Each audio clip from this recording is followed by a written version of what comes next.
தஞ்சாவூர் மாவட்டம் பாபநாசத்தில் சிலிண்டருக்கு பாடை கட்டி மாலைகள் அணிவித்து ஊர்வலமாக எடுத்துச் சென்று கம்யூனிஸ்ட் கட்சியினர் ஆர்ப்பாட்டத்தில் ஈடுபட்டனர். தஞ்சாவூர் மாவட்டம் பாபநாசத்தில் சிலிண்டர் விலை உயர்வை கண்டித்தும் பெட்ரோல் டீசல் தட்டுப்பாட்டை போக்க வலியுறுத்தியும் இந்திய கம்யூனிஸ்ட் கட்சியினர் நூதன ஆர்ப்பாட்டத்தில் ஈடுபட்டனர்.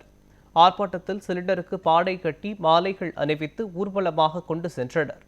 மேலும் உணவகங்கள் மற்றும் விடுதிகளுக்கு கட்டுப்பாடு இன்றி சிலிண்டர் வழங்க நடவடிக்கை எடுக்கவும் வலியுறுத்தினர். எல்லா தரப்பு மக்களுக்கும்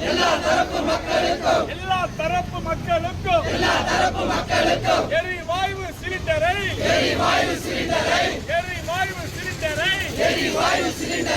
வழங்க